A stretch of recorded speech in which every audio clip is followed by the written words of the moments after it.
Hello and welcome to the Fossil Huntress podcast. I hope you guys are all doing well.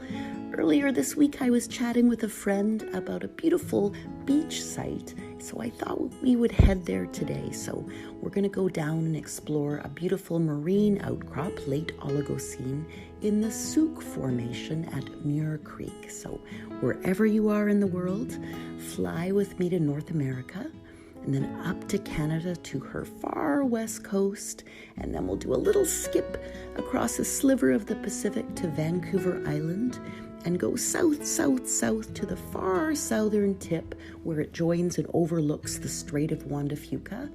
And we're going to head to the town of Souk and then a little bit out to the outcrops at Muir Creek.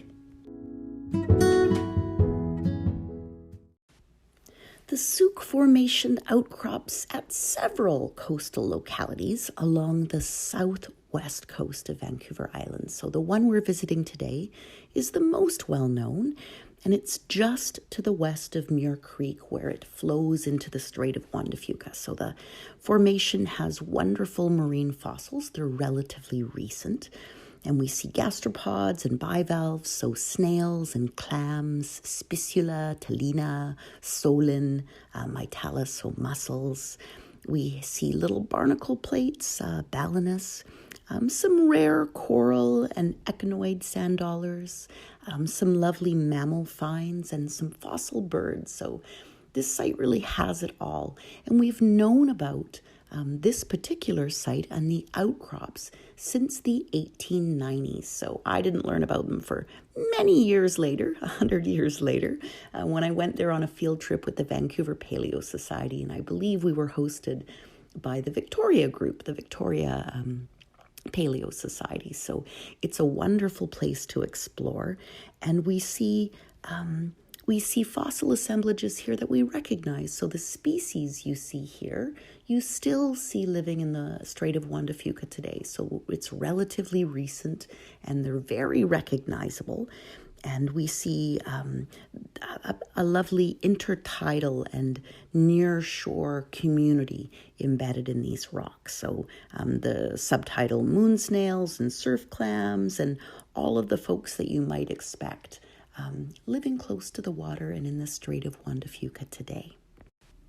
As we walk along this beach exposure, we see abundant fossils, both in the cliffs and in the boulders on the beach. And locals discourage, as in most sites, collecting from the cliffs because they're dangerous and it's a way to do a lot of erosion in a short time. So we stick to the general beach area, and we've checked, and we're here at low tide wearing rubber boots. You don't need a lot of fancy equipment to collect here. It's really friable sandstone, so it breaks apart easily. So we're looking for the yellow, brown, and creamy sandstones that we see exposed below the high tide level on the beach.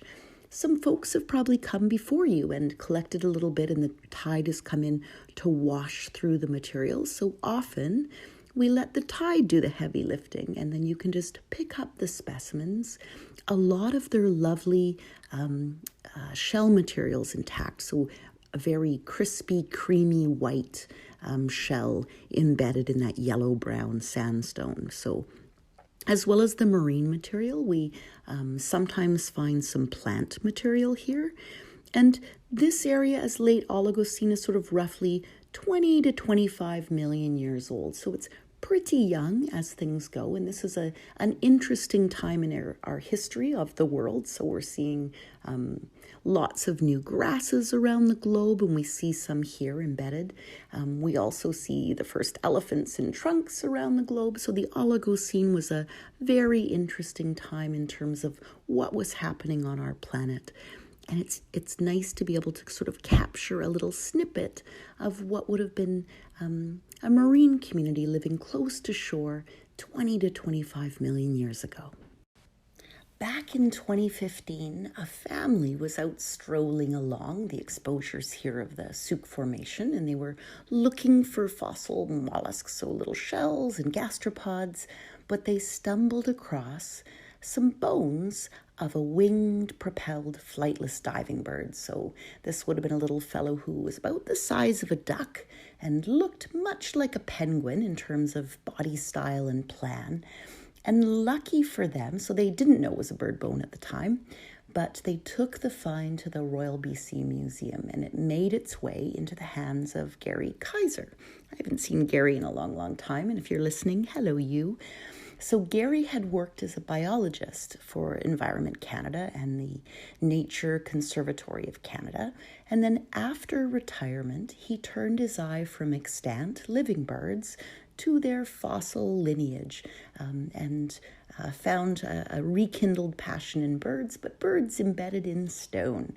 And so he is now a research associate with the Royal BC Museum in Victoria and a published author, and continues to do research on birds and their paleontological past. So Gary identified the well-preserved coracoid. So the coracoid is a little bone in the shoulder of a bird, and it's the part that flexes up and down when the bird moves his wing up and down. So a rather good find, because it's diagnostic and we can tell how the bird lived and made a living. So this would have been a bird that would have lived in a similar style to a penguin, about the size of a duck, but made his living as a diving bird.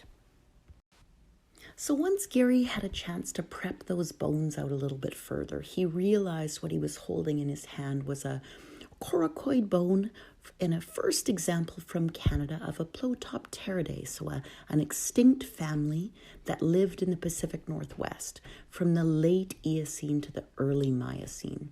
And Gary's a good guy, so in honor of our First Nations communities, and particularly those who settled the Souk area, Gary named the new genus and species Stemec suntocum. So this is a very special find. Avian fossils from the Souk Formation are rare, but they're found. And we're especially lucky that the bird bones were fossilized at all. Usually they're eaten up by scavengers before they ever get the right conditions to fossilize.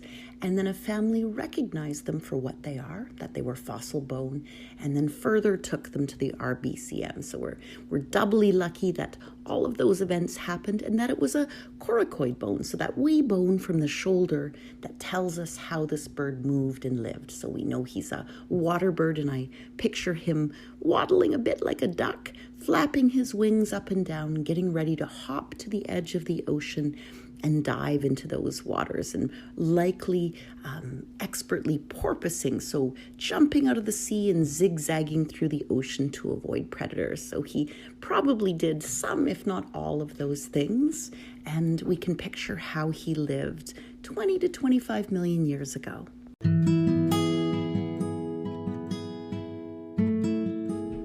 So Gary published on that find with Yunya Watanabe and Margie Johns. I haven't seen Margie in a long time as well, so if you're listening, hello you. So they published in the 2015 edition of Paleontologica Electronica, and if you fancy a read, I'll put a link to that paper at the bottom of an article that I will post tomorrow on the Archaea blog, so you can take a boo.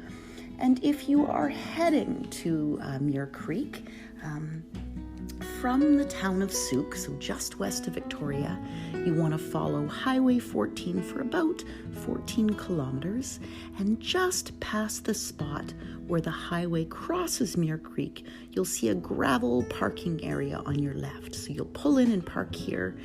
Years ago, you used to be able to camp here, but they've blocked it off, so you can't get in there with your car proper, and they discourage camping. So, but there's still plenty of places to park. And from that little barrier, you walk out to the beach and turn right, and go until the low cliffs are reached. So just till you start seeing the fossil layers in those cliffs, don't collect from there. About 400 meters, you'll see those low cliffs, and you'll start looking along the beachfront. It's good to check the tide tables. So also in the right-hand column of the Archaea blog, I put the local tide tables. So you can click those, and you want to hit the beach site at a low tide. And wear rubber boots. You'll want to bring a hat and sunscreen, a sturdy chisel, maybe a bit of lunch, and your camera, because it is a gorgeous spot to collect, and seals sometimes come up and sun themselves on the rock. So it's a really pretty setting.